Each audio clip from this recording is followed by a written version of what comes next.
welcome to the English lesson with me again. I'm Lydia Fabriantiananda from English Education Department, University of Jember. Well, how's everyone going? I hope you guys in a good condition, especially in this pandemic situation. Speaking about this pandemic, what do you think about COVID-19 pandemic? And what do you know about it? If you don't know yet, don't worry, because today we're going to discuss it in a form of analytical exposition text. What is analytical exposition text? Analytical exposition is a text that evaluates an issue from one side of argument. Jadi, nanti di teks ini kita akan membahas suatu topik atau suatu isu, tapi kita akan berfokus pada satu sisi argumen. Entah kamu setuju atau tidak setuju, atau kamu percaya atau tidak percaya terhadap suatu isu. Jadi kamu akan membahas satu sisi argumen saja. Analytical exposition text berisi tentang argumen-argumen yang akan kalian kemukakan dan dilandaskan oleh relevant information and fact. Why so? Atau mengapa demikian? Agar tidak terjadi berita hoax or false information, karena ini juga akan berkaitan dengan social function of analytical exposition text, yaitu to persuade or to convince other people to see things in your perspective. Jadi nanti di teks ini kita akan mempersuade atau mengajak orang lain atau meyakinkan orang lain untuk melihat sesuatu isu atau sesuatu dari sudut pandang kalian. Well, di mana saja kita bisa menemukan contoh dari analytical exposition text? Kita bisa menemukan contohnya di essay, ada juga di editorials, ada di newspaper articles, letter, political leaflets, dan lain sebagainya. Nah, sekarang kita akan membahas tentang karakteristik atau ciri-ciri dari analytical exposition text. Ada 3 ciri umum dari analytical exposition text. Yang pertama, clearly state the point of view. Biasanya si penulis akan dengan jelas atau secara jelas menyatakan sudut pandangnya, entah dia setuju atau tidak setuju terhadap suatu isu. Yang kedua, use valid research finding to support the point of view. Si penulis ini nanti akan menggunakan valid research finding atau hasil penelitian yang valid untuk mensupport sudut pandangnya. Nah, yang ketiga ada defend the point of view. Biasanya si penulis ini akan mempertahankan atau mendefend sudut pandangnya, yaitu dengan cara diberi argumen-argumen yang didukung oleh factual information dan evidence dan lain sebagainya. Okay, now let's get to know about the general structure of analytical exposition text. Ada 4 general structure dari analytical exposition text. Yang pertama ada title. The title should tell about the topic. Jadi di title ini atau di judul ini kita harus menceritakan atau menyatakan topik kita agar si pembaca tidak bertanya-tanya lagi kita akan membahas topik apa. Nah, yang kedua ada bagian introduction. Nah, di introduction ini berisi tentang thesis statement yang akan kalian kemukakan. Yang ketiga ada body. Di body ini adalah series of argument. Nah, yang keempat ada conclusion. Di conclusion ini kalian sudah mereiterate atau menyatakan kembali thesis statement yang kalian utarakan di bagian introduction.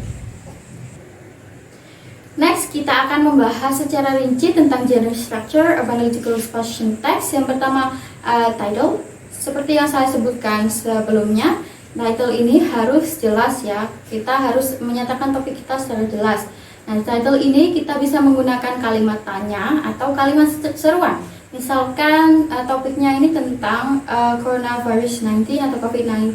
Nah, kalian ingin membahas tentang pentingnya stay at home. Jadi kalian bisa gunakan judul yang menarik perhatian para pembaca. Misalkan, why do we need to stay at home?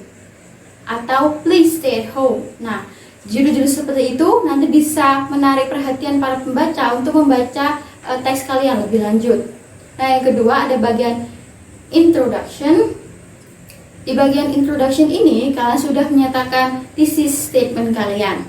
Nah, misalnya kalian mau bahas tentang COVID-19. Nah, pentingnya stay at home atau di rumah saja. Nah, kalian masukkan COVID-19 ini adalah penyakit yang seperti ini. Maka dari itu perlu diketahui bahwa stay at home atau diam di rumah saja itu perlu dilakukan dalam situasi seperti ini. Ada beberapa alasan yang harus kita ketahui. Yang pertama, yang ini Nah, seperti itu. Itu adalah masuk di bagian introduction. Kalian sudah mulai state the topic and establish your point of view.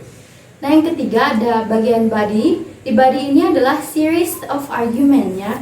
Series of argument ini terdiri dari main point and elaboration. Nah, setiap paragraf argumen ini ada satu main point yang akan kita jelaskan, yaitu alasan-alasan. Tadi kan kita mau bahas tentang pentingnya stay at home ya. Jadi nanti di argumen ini kalian kemukakan alasan satu alasan, beberapa alasan mengapa stay at home itu perlu. Yang pertama apa alasan kesehatan atau yang lain. Nah, itu kita elaborate dengan menyertakan factual information, ada menyertakan research finding dan lain sebagainya. Dan perlu diingat bahwa setiap main point di setiap paragraf harus logically linked agar nyambung ya.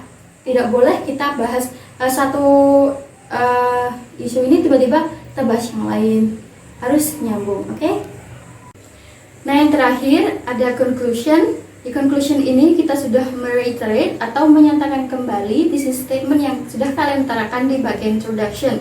Nah, disertai dengan personal judgment. Nah, misalnya from the statement above or from the reasons above, I strongly believe or I really agree that. Nah, seperti itu ya. Nah, yang terakhir kita akan membahas tentang language feature of analytical exposition text. Yang pertama, use simple present tense. Di analytical exposition text kita banyak menggunakan simple present tense karena fungsi dari simple present tense yaitu untuk menyatakan kejadian yang terjadi sekarang ataupun menyatakan suatu kebenaran atau fakta. Nah, analytical exposition text ini sudah masuk ke dalam kategori teks scientific atau ilmiah. Jadi kita membutuhkan banyak data yang kita masukkan dan juga banyak kebenaran. Jadi kita pakai simple present tense.